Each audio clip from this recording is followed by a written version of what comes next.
This is Entropic Talks.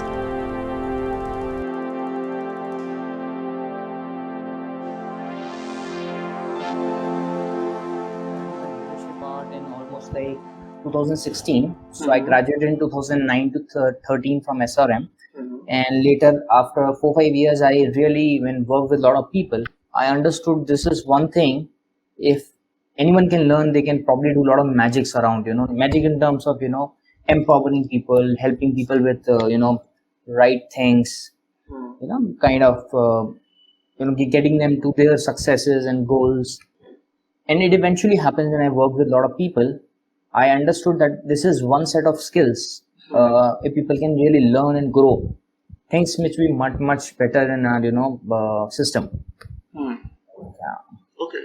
So, what's your opinion on how things are being taught to children currently, and how leadership can play a role in it, and Okay. how can it change it for better?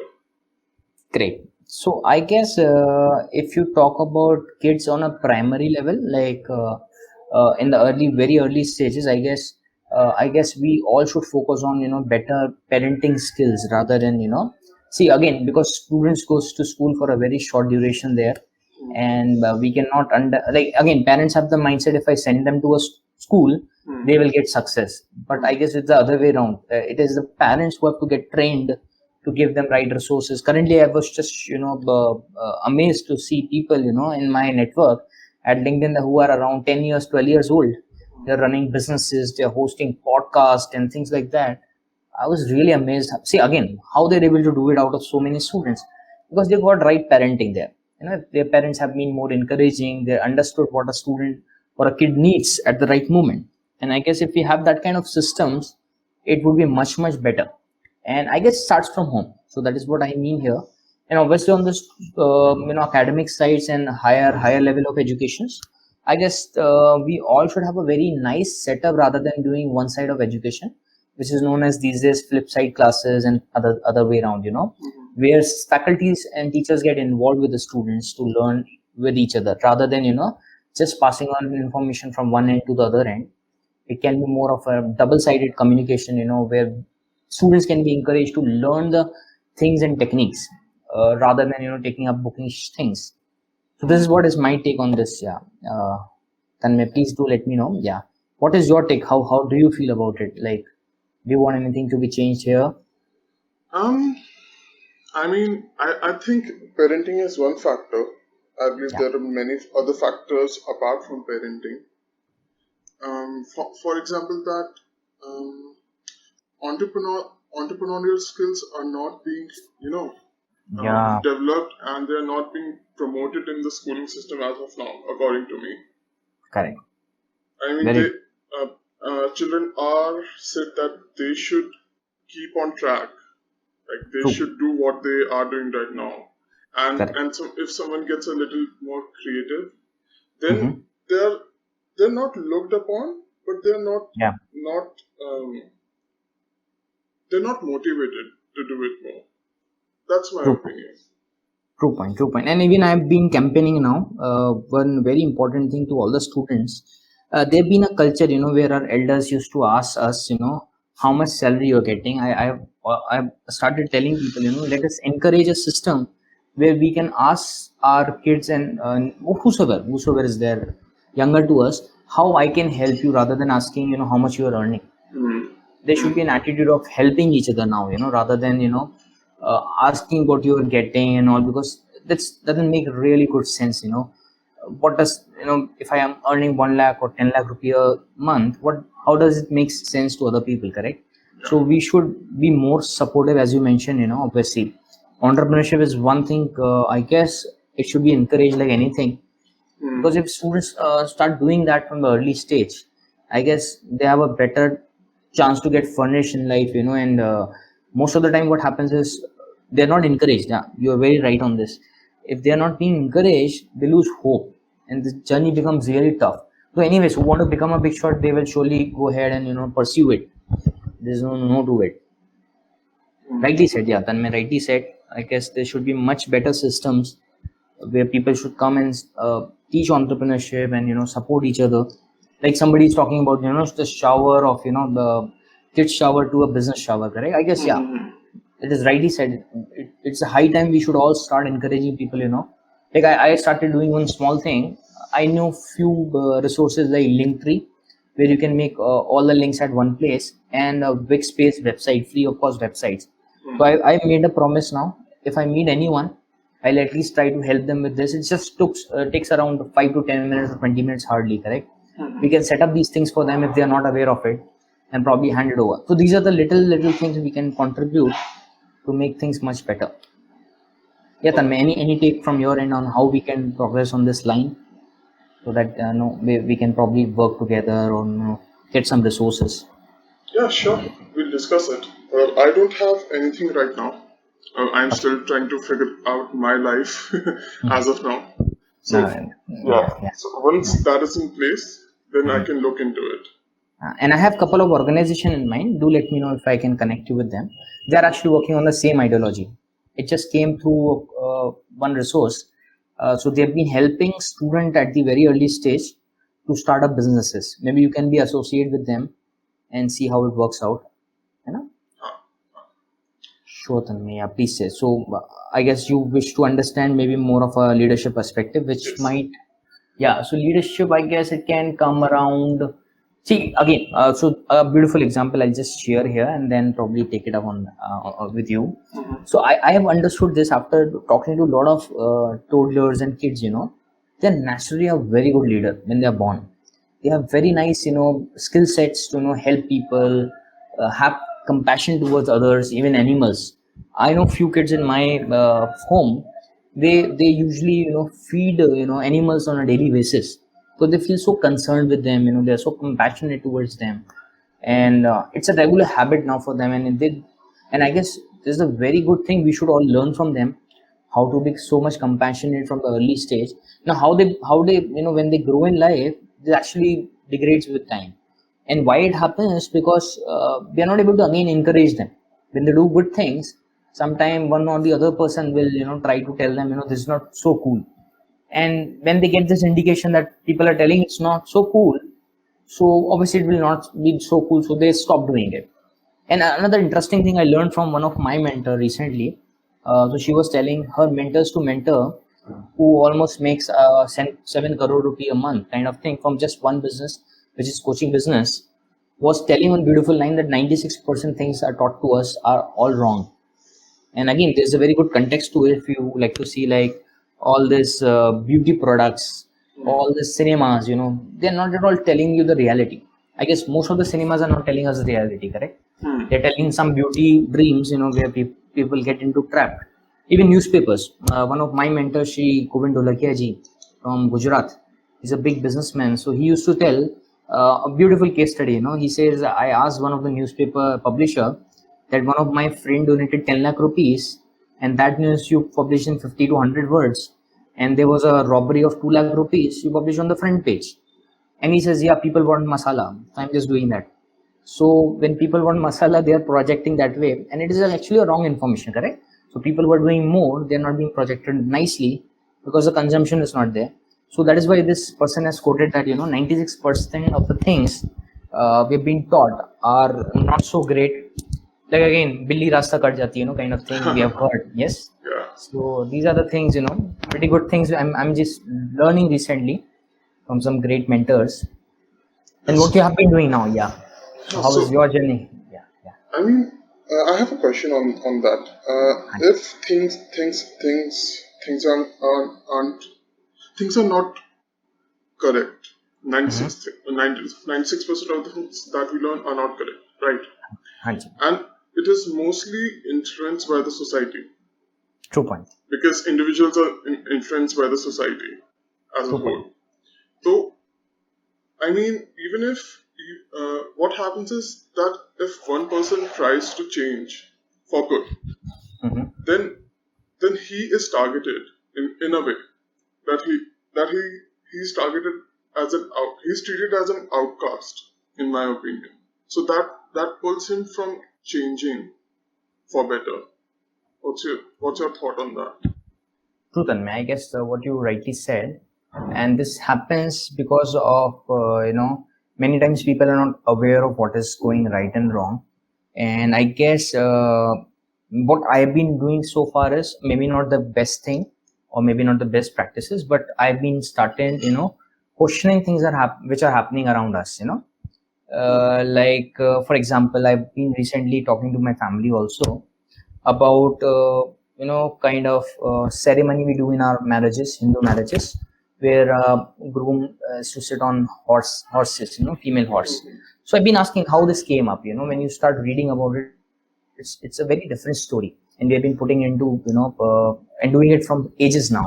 So I guess we have to start questioning our roots. Not roots exactly. Try to find out what we have been doing and how we have been doing, and what was the reason behind it. Obviously, people will reject it. In the front end, people will reject it. It Because again, so, what happens is these are all belief system, people say, and these are coded in our brain when we have seen people doing this around us. But I guess as a educated person, it is a very deep and sincere responsibility to go to the roots, understand what is right and wrong, and put it in front of people. Correct? Like I know people who say not to do so good for others, but I've been doing that. I've seen a lot of magic happening after doing these things. Like, just to give you in context, we have a kind of many people have this general identification, or what you say, what you give the word is, you give the label to somebody. Correct? Like I just sharing one thing was coming in my mind in the morning. I had some medicines which were not being used, so I was just trying to return to a shop. I was sharing this to somebody, and they said, these people are crazy, they will not take it back. Why you took extra dose and all. But what happened eventually, when I went and talked to them, they sincerely accepted it, and they were telling you can take the money with the exchange of medicine. Where I actually understood, when they are so humble, I told them, okay, you cut your profits from this, and then we can do the replacement of the money part. So I took the replacement, I took some other products from them. So I guess these are the kind of things we have to work on. Break the belief system, break the systems which are just in place without any cause or without any fundamentals. I mean, Hanji, in my opinion, hanji, there hanji, were causes before. hanji. मतलब एक time पे when these belief systems were built, when people started following this, the cause was there at that time. But as society transitioned, as technologies changed, as the world changed, Hanji. those belief systems did not change according to the world. People stuck with them. अब जैसे there's an example that जैसे you shouldn't cut your nails at night, right? This is True, very true, very true. this Yeah. is belief system. And मतलब मैंने थोड़ा सोचा इस बारे में, and what I thought about what I got to a point that ये इसलिए होता होगा because before there used to be no electricity, correct? Yes, Tanmay. Correct. And Correct. at night you cannot see what you're doing, True so point. you can hurt yourself, right? Very true, Tanmay. हाँ, तो this is why it was there before, but now it's not necessary actually, because we can see at night, correct? Very So true. ऐसी there are different things that can be changed, but it's just that people are sticking to it. That belief system has to be changed. Correct, Dada. Very true. And I guess if we can start doing these things, maybe make them more aware, I guess things will really grow in a much better way, because we'll be more aware, we'll understand what is right. Like I was just talking to somebody in the family also. Many people are not aware of this rice experiment, which was recently done by a scientist in abroad, where they showcase that, how your energy is transferred from one person to another impacts. So I guess you have heard of this experiment, rice one? No, I haven't. Okay. So this is an experiment where people place same sample of rice in 3 different vessels and label them with good rice, bad rice, and none. So what happens for continuous 30 days, they go and speak to that rice, positive vibes or negative vibes, correct? Either they'll tell in a positive word or just see to it in a positive way. And what happened eventually after 30 days is the rice which was given positive energies and positive words started growing, and other 2 vessels got rotten up. The rice was rotten up. So I guess this is a beautiful example which says the transfers of energies in a much positive way. Now, many people, we have also seen around us, are into shouting and anger and all, but they don't understand the consequences they're creating out of it. And I guess I've just learned few great exercises on that, which everyone can do it. So I was just writing blogs on my Instagram, and one of the beautiful exercises I came across is go on a deathbed. It is so shocking, when people heard that, they are like fired up from inside. So they were having a lot of egos and all, correct? When you ask them to lie down on their deathbed, just as a kind of visualization exercise, they are like shocked. And then you have to visualize what will be your systems around you, how will people react when you have left the body, and things like that. You know? So I guess it's a really beautiful exercise to self-realize our directions and all. That's all. You can add to it. Yeah. It's like just to get a perspective on how things are. Yes. Even it says, you have to lie down and see what people will say when you're gone. So whether they will praise you, whether they will say, acha hua chala gaya, kind of thing. And it's really, really, shocking for people to, and they were like really amazed to hear these exercises. Yeah. Okay. Yes, Sanmay. Yeah. So please go ahead. Yeah. Okay. Now coming to death. Hanji. How do you think that death affects people, and how it can be beneficial in a way? Can death be beneficial for someone? Like if someone's close one has passed away. So Good point. Yeah. So Tanmeji, what we can understand a deeper version from this perspective of spirituality is it is just in transition from the one state to another state, है ना? And I have been listening to some top notch people also in this industry.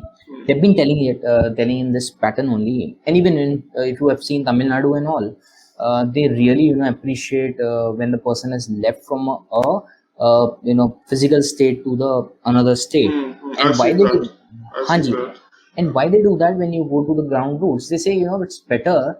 They have left out this material world and got united with God now, and they'll have a better life at least there. And I guess the psychology is very true here, because see, if you go again from the spiritual perspective, we have got this body just for a timing. It's like a cloth, so we'll change this body after once we are gone from here to some other place, or maybe some other kind of animal or any other thing. And this is a chance given to us to perform our duties. And this is even again mentioned by mentor of Swami Vivekananda. So he also told that we all got this body to perform our duties, and once your duties are done, you can probably take a move to the next transition. And I guess the fundamental lies there only. If somebody has lost their loved one, just send the prayers to them. Obviously, if you send them a positive prayers, it will help them to reach out to the right place. And just missing them will not help you as well. Probably what you could do, even I've been telling to my family members also. So our grandfather was really a great person. Even I learned this from him only. So when I was 1 year old, he passed away, and what I could observe is there were so many people coming on his funeral, and which was really shocking for me when I grew up and I heard this. A person who just left the body at the early age of 55 or 60 had so many people coming to see him. Obviously his contribution might be to a very different level, and that I imbibed in myself and made as an inspiration. Why don't we work hard? So I was just putting the context here is no point in missing the person who has left the body if he is your loved one also. Maybe you could try to fill up the goals he had or the desires he had. Like maybe you want to build up an ashram, correct? Can we work towards it? Can we gift him after a 5 years time? Can we gift him an ashram on his name? I guess these are the kind of things we can put it on, to achieve better and have a more satisfaction. And what is your take on this? This is just my perspective. So how you wanted to take it up, yeah? I was actually thinking about something else, right? I was thinking that spirituality is something that should be it should be practiced. People should practice spirituality, correct? True, very true. And my question is that how does spirituality help leaders achieving things that they want? True, Tanmeji. So let me just share some personal experiences here. I was not so spiritual in last couple of years or so, But recently, after this pandemic and then realization of our roots, I started doing all this from like Uh, last 9 months or so, or I'm maybe sorry, I'm 10 months. interrupting you right now. Hanji, please, Um, please. Hanji. let's start with how do you define spirituality? Okay, that's great. That's great. So I'll just put in my words, na. So I may Mm-hmm. not be suitable in terms of putting up dictionary definitions, but it's just connecting to our roots for a higher purpose, na. Like for example, you are sitting in Delhi or maybe some other place, and we are connecting over a call now. This is the beauty of spirituality, correct? We both are connecting it for a higher purpose to maybe whosoever are going to listen our speech or session or podcast, correct? They might get some benefit, maybe if one person's life gets changed because of us today. I guess that is what spirituality teaches us. So when I went into all these things, I realized there are gurus and mentors in our life, correct? Okay, so let me just share this experience again. So I never understood the meaning of a teacher before this. So what happened, one of my faculty, and I guess ninth standard, pointed out me in the classroom, stated to one of our crazy naughty friend in my class that you should sit with Nakul and you can learn a lot of things from him. So what happened that time is when she made this statement, it got imbibed in my heart so much, that my faculty has appreciated me. So I should try to do something better in my life, and I guess that has eventually helped me in taking better decisions in life. No, I've got a lot of this, kind of proposals where people making money with putting admissions in the colleges and all. But I was never inclined towards it because money was not my game. I was always towards the impact. So it has really helped me to take better decisions in life.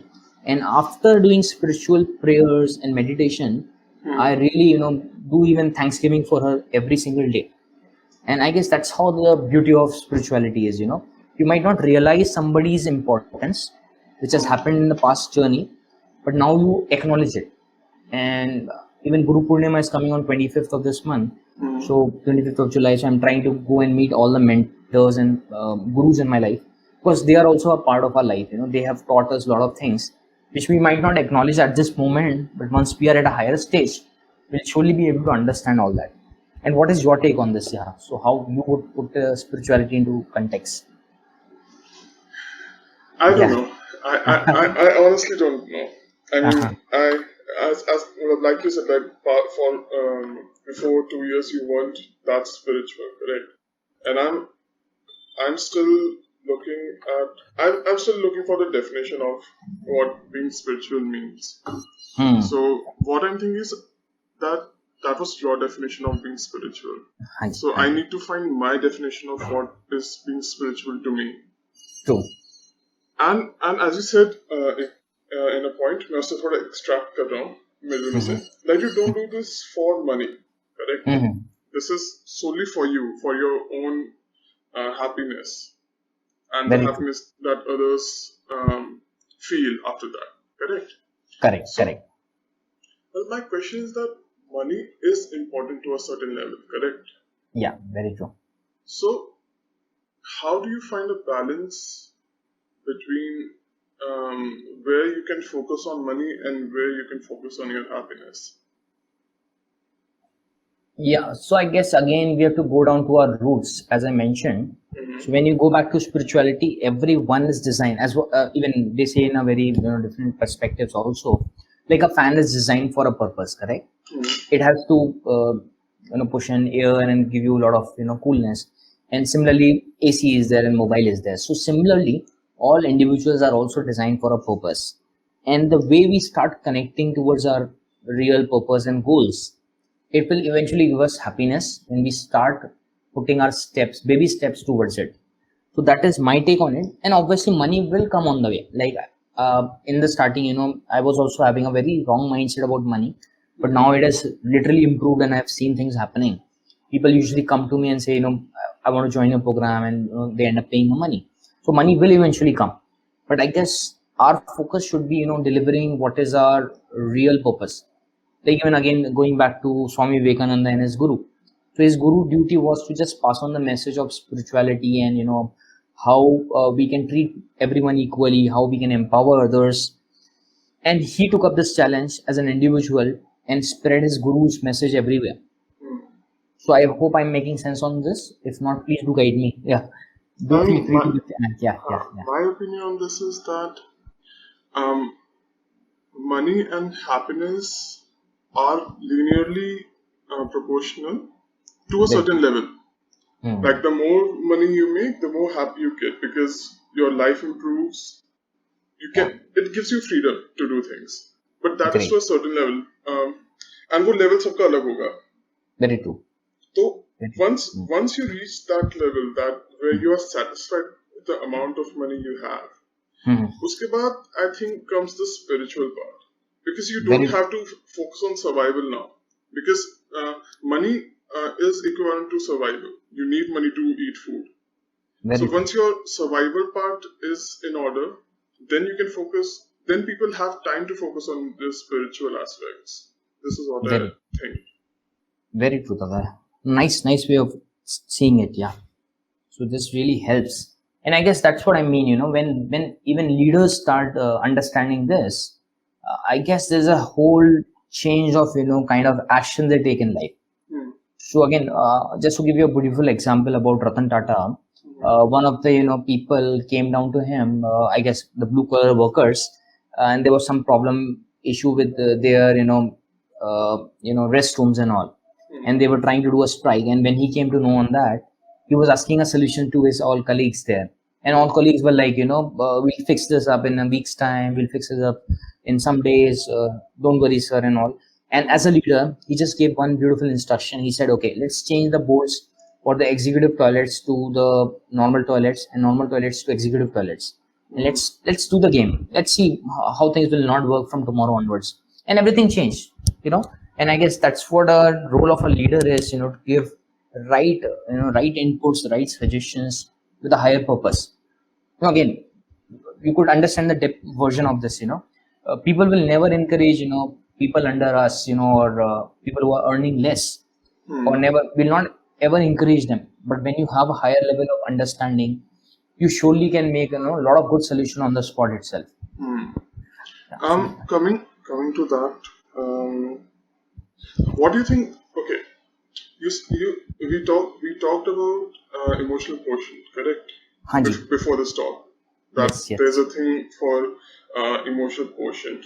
Yeah, yeah. What do you exactly mean by emotional quotient? So, emotional quotient is something like, it has some 4 blocks. It says how you understand your emotions, self awareness, and how you understand the emotions of the other people in front of you, and how you actually use them to spread happiness. So, in short example, there was a beautiful example shared by Mr. Roman Saini, who's the founder of an academy. I was just going through a session yesterday. So he said a beautiful example. There were 2 people who went to a reception. They were asking to take the admission, and the seats were almost blocked because the registration was ended up yesterday. So two people reacted in a different way. So one person told, "मैं इनका भतीजा हूँ. I'm the son of that politician. I can see you. Give me the seat." And this is a wrong way of treating others. Whereas a person who is with a higher emotional intelligence, he went and told the receptionist, "How was your day going? I can totally understand. You have a tough day, as so many people like him is coming, and troubling you. But is there any chance that you could help me with getting a seat there, because I couldn't fill up the form because of internet issue yesterday, and it would be really kind of you if you can just give me a call if anybody backs out, and you can give me a seat there." And that guys eventually get a call next day and gets the seat. Correct. It's a beautiful example of how you use your emotional intelligence to talk to others and spread a better version or a happiness part of it, rather than being egoistic, but I am so and so. So I hope you're getting the context correct. So in this manner, a lot of better things can be done. Yeah. Okay, so at the end, emotional quotient is just basically a consciousness that Hanji. how you are aware about yourself, and Very, empathy that how aware are you about the person in front of you, how they feel, correct? very true. Very true. Yeah. Okay. Okay, so can it be altered? Can someone learn how to be more empathetic and more conscious towards themselves and towards others? Yeah, so Tanmeji, there's a beautiful tool again for this, which I learned long back. It says the second person analysis and third person analysis, you know? And I guess it can highly be employed in a lot of places. I'll give you a lot of context on this probably because I've studied this in a depth. So it's like, you know, I shift myself to you and you come and sit here and try to watch it, you know, how the session is going or what could be improved for with respect to the audience understanding and learning outcomes. And I guess this way we can improve. Now I can do third party analysis. This is uh, the second person analysis, correct? So we swap our positions. We try to understand what he or she can go through and how it can be applied. Again, in my team also, I always request people, like there will be one team member who will come and say, you know, I have a problem in family. I may not be able to deliver the job in next 4 days. So I always tell my team, you know, why don't you put yourself in that person's shoe and understand, you know, if he's going on a tough time or you are going from a tough time, it will be very difficult for you to deliver the job. Then similarly, there's a third person analysis where like your parent might be listening to us or my parent might be listening to me. If I'm saying something awkward, which is not making sense, they can come and give me a feedback, or I can just do a self-realization that this is not going so cool. I should be adding more value to it to make it a better version, correct? So these are the kind of analysis when people start doing it, they can really get great results. So just to give you another context here is, we have a lot of sevaks at our home, correct? Caretakers. So we never put ourselves in their shoe. So even I was having some conversation long back. So I asked that person who was not understanding their view. I said, you know, if in next birth you get the same place and you are the sevak, you know, and you're working. So I guess if we start doing that analysis, we'll get a lot of reflection on what is going wrong. For example, sevaks are working for us. Sevaks mean caretaker here again. So they're working for us and we are paying a very minimum amount. We don't even worry about their PPFs and we don't even worry about their insurance. We're not bothered about anything. But when we go to a corporate version or corporate setup, we are all focused towards how much high I'm getting, how much PPF I'm getting, how much, you know, insurance and other facilities I'm getting. But are we even focused for them? Never. Because we have never been to, you know, get into that kind of shoe and understand how we can make the life better.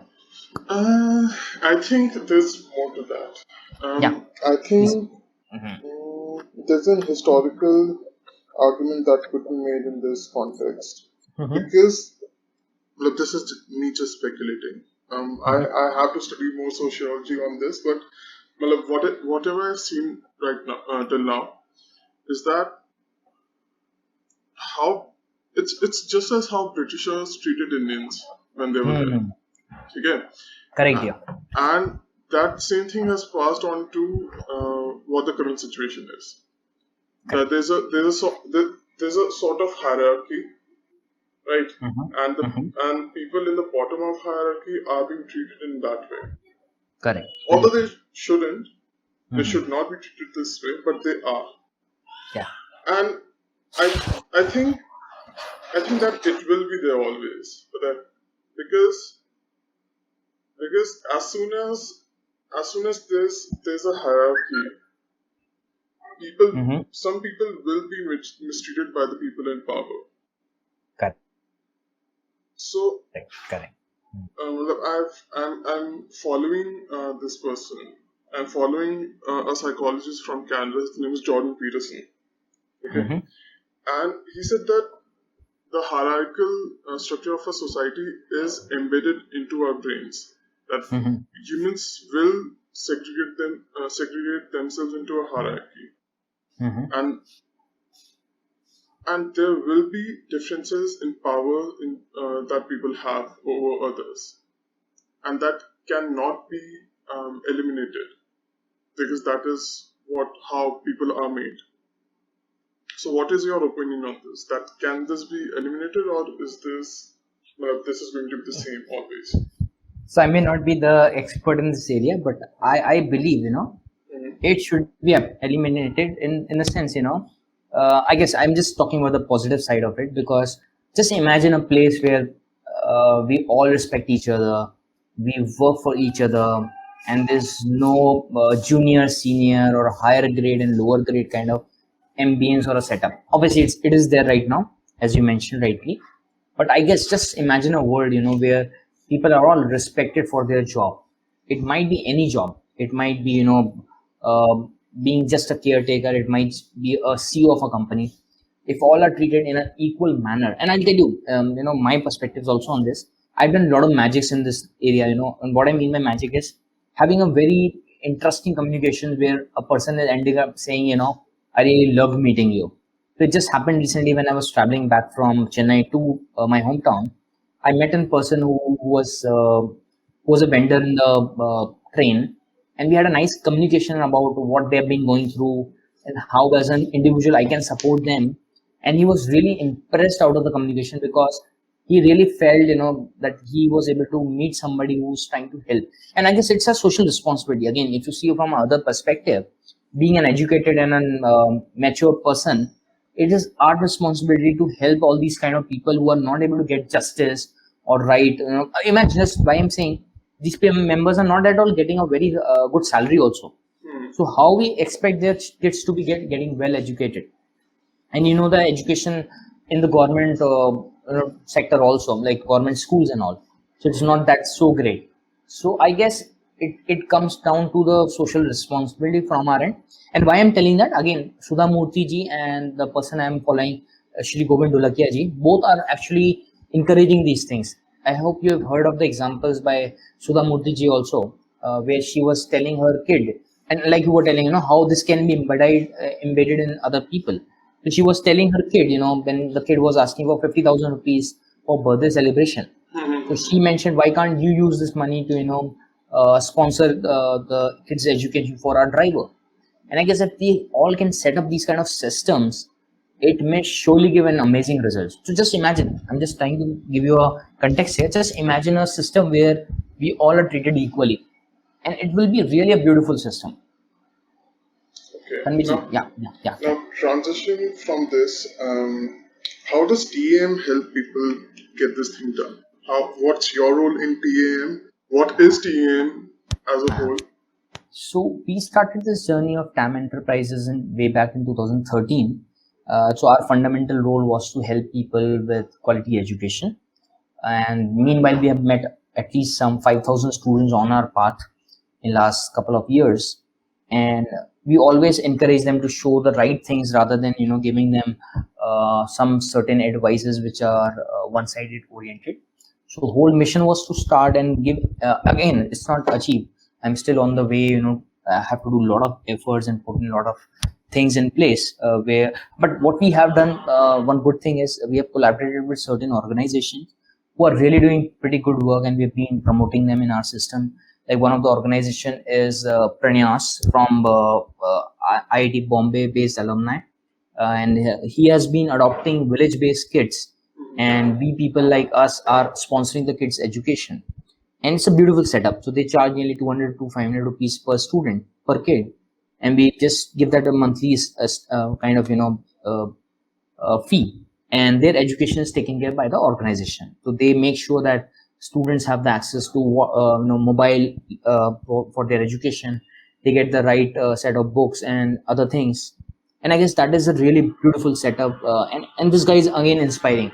So I would like to give you this list of people whom you can invite next time. He's really an amazing personality. He came to me and said there was one challenging phase, where he proposed something and we couldn't get it done. And his perspective was amazing. And why his perspective was amazing is he said, see, my mission is to impact 1 crore people before I die. And my only mission is to see the positive side. And if things are not working, that's perfectly all right. So basically, we sent a proposal for the same context to an organization where it was just to, spread this message. But many people are not able to appreciate it. That's secondary, But what I'm trying to convey is, see the leadership mindset here. He's just very young. I guess he's just around 25 or 26 maybe. And he's already helping some, I guess, 200 kids. And he's adopted a village in nearby Delhi also, I believe, where he started the work. So you can just understand, a person who's well educated now trying to get people together to support the system. And similarly, we have a lot of other organizations in our network who are supporting each other. So my fundamental was to just connect mentors in Tam Enterprises, where people can get right information. They can start businesses at the early stage, which has been done on a very micro scale, but I'm trying to take it to the next level and try to do it all over India level now in probably next 6 months time if things works out well. You're doing a great job, Nakul, with all I this. yeah, I got a chance to meet you. It was really nice, when we had our last communication, and it was really wonderful. I was even inspired, and that's what I'm trying to work on my next goal. As what you said, all the kids should get this, entrepreneurship skill. And I was really amazed to see you sitting there in the conference hall where I guess there was some pitch deck going on, correct? It's Yeah. really, really inspiring, that you like us, are sitting there trying to venture in for a great cause. I guess the way forward is this only what I believe. And recently I got I'll surely get one more person for you. Okay. So Yeah. this again, I guess is Mr. Agarwal from California. He's just 12-year-old. He's a podcast. He has run 3 ventures at the age of 12, Wow. and he's the host also for a lot of such shows. I'll surely get this guy for you. It's amazing. So I was shocked seeing such amazing messages. I said, yeah, I really in my time, in 12 years old, we were like having no idea about what to do in our life. Now this mentorship and other thing has changed people's lives so much. At the age of 12, people are doing so great. So I'll surely get these things. Let's connect after the podcast, and we'll surely take it up. Yeah, sure. I'll leave your LinkedIn, your Instagram, and your website's links in the description. Yeah. Yeah, So people can go and check out your profiles. Correct? yeah, sure, And Tanmay. thank you so much for joining me today. Yeah, It's been a have a- pleasure. it's a pleasure working with you, and surely let me know what I can do more for you, and I would be happy to do my part. And have a wonderful day. Yeah. Thank you, Tanmay. Yeah, thank you, Tanmay. Bye bye. Take care.